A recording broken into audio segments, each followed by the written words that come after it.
Welcome back. Happy Forgings is the next management on the show. The stock has surged 20% in 2024 so far. And remember, it listed, it had an IPO price band of around 800 to 850 per share. And today, the stock is at 1235. The company has reported a very strong set of FY24 earnings.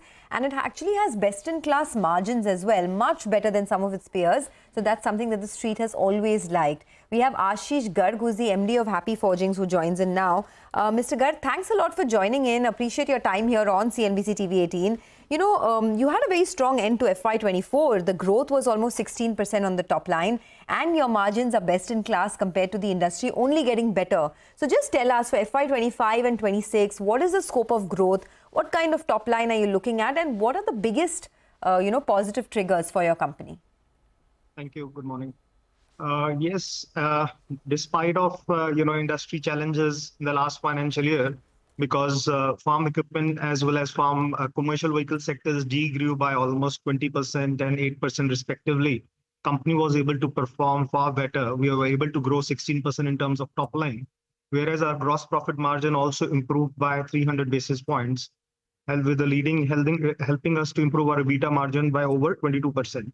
So going forward, yes, industry dynamics are very important. It plays a major role, but we have 600 crores of annual new orders, which are in processing. We are able to make inroads into passenger vehicle sector as well, which will contribute meaningfully in the next 2 to 3 years. Industrial sector is doing well, which has kind of improved from 3% to 12% in the last financial year. Exports have picked up from 12% to 20%. So going forward, we expect that, the new projects which are in hand will contribute meaningfully. We are also adding additional 11,000 tons of machining capacity, which recently got completed, which was supposed to get completed by March, but because of the Red Sea crisis, it got delayed by 2-3 months, but we are successfully completed by the month of June. So we are expecting ramp up of this capacity in this financial year. So, besides the growth which will come from the new sectors in the underlying industry, we are also expecting some positive growth because of general elections. Okay, so that's very interesting what you said, that currently about 40% of your auto business comes from commercial vehicles. But now you're making inroads into the passenger vehicle sector, which would contribute meaningfully. Now, in passenger vehicles, a big focus area has been premiumization, right? Premium SUVs, etc. Do you think there is scope for you to build on to your operational performance once you get inroads into the PV sector? And if yes, from this 28.5% margins, is there scope to take it higher to 30%? Because your margins are much better than many of your peers. Yes, some of the triggers that we have is if we talk about the PV as a sector, the first project, that large project we are ramping up now, we were working here for the last 2 years, is from the large domestic auto player. Over there, we have already started ramping up, and we have almost 35% allotted share on this project, which is kind of a BS6 sector that we'll be launching.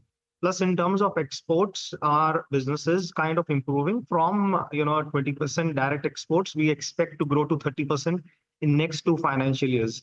The industrial business that recently company has started in the last 1 year has also moved up to almost 12%, which we expect to grow further to 15 to 18% going forward as well. And that's because of the 14,000 ton line, which is the second largest line in the country, which was added in 2 years back. So considering all this, we expect the gross margin improvement, which was like almost 3% last year. We expect that the gross profit margin will further improve going forward as well by 100 to 200 basis points even in this financial year. Okay, Mr. Garg, hi, morning. Yes. That is Prashant here. You said 35% share, right? That's Mahindra SUVs, where you have a near over 30% kind of share. And as you're saying, you're ramping up. But is it also true that some of the other automakers are preferring to sort of machine their products in-house? So is that a bit of a challenge for you at all, or not really? Not really, because we are seeing more and more of machining content, increasing for us. In fact, if you see last couple of years, the machining business has kind of touched almost 90% in the last quarter. So if you think about, if we exclude the legacy business that we have, the new businesses that we are picking up are full machine components. In fact, OEMs are also willing to invest with us on the testing equipments, which is a positive sign. 90% of your business apart from the old sort of forging business? No, 90% of our business comes from entire complete machining business, Correct. which has very high, gross margin and a very high value addition. It's just that 10% of the legacy business is only in forging state today. Yeah, no, that's what I meant. Now, Mr. Garg, could you give us a sense of how fast that business is growing? The machining business. What were numbers? What could numbers for FY25 look like? Just some sense. And also, I think it's a much higher margin business as compared to the legacy business. So definitely, as the machining businesses are improving, we have around 30% business coming from farm equipment sector, and farm equipment sector is not a luxury car sector. So if we're able to deliver these returns and numbers on the farm equipment side, definitely the exports and BS6 range of products will definitely help us in boosting our numbers going forward as well. So this, we are already there in a technology shift. We have seen the fastest migration from BS4 to BS6, which is kind of helping us out even in export side. Okay. All right. Hi, Ashish. Good morning. Nigel on this side. What the street likes is your focus on the cost side. And as per your release that you'll put out, you're looking at a solar captive consumption of power, solar power plant of around 25 megawatt, and you're going to be spending around 120 crores on that. I believe that it's going to be coming on stream in the early part of FY26. So could you give us a couple of numbers? By when do we see the full annual savings out here?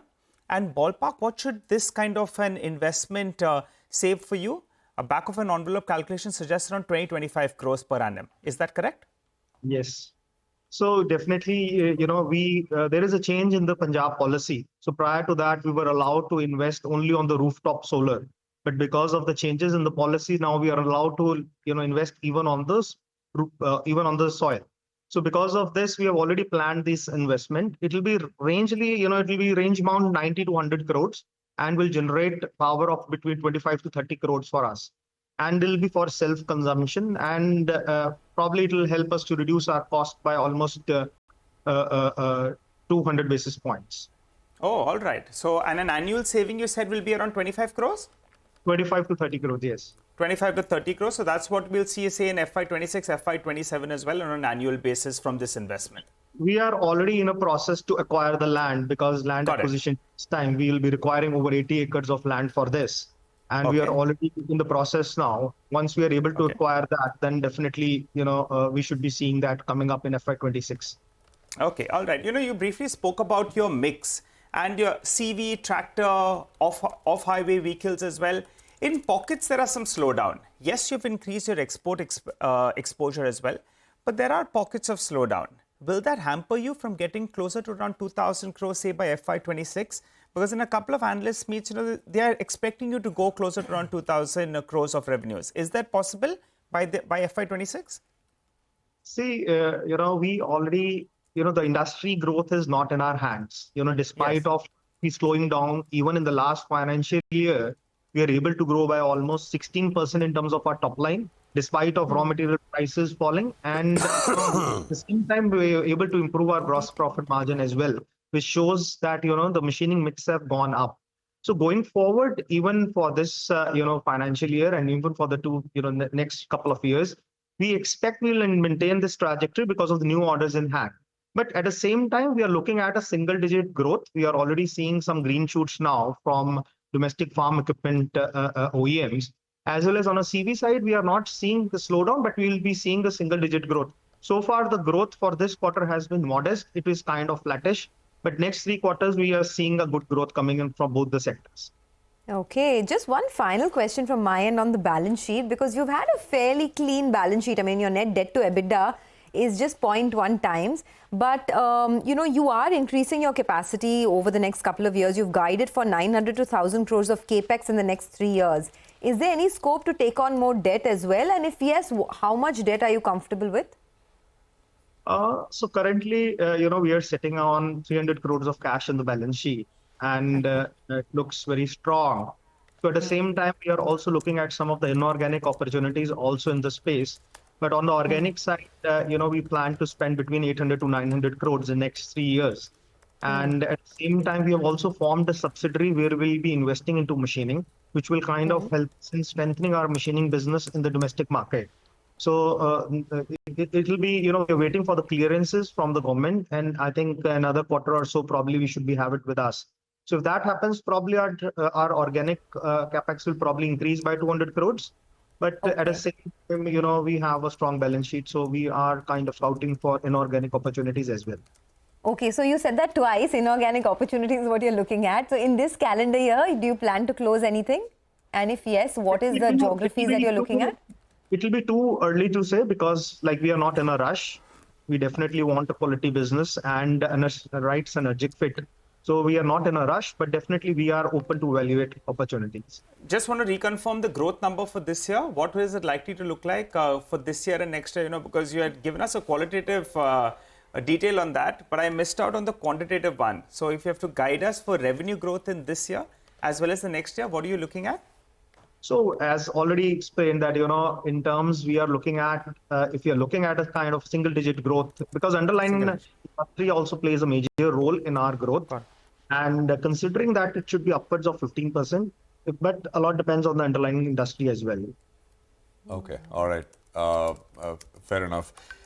And I think you said in analyst meets, etc., export revenue is small for you as compared to some of the other players, but it'll grow.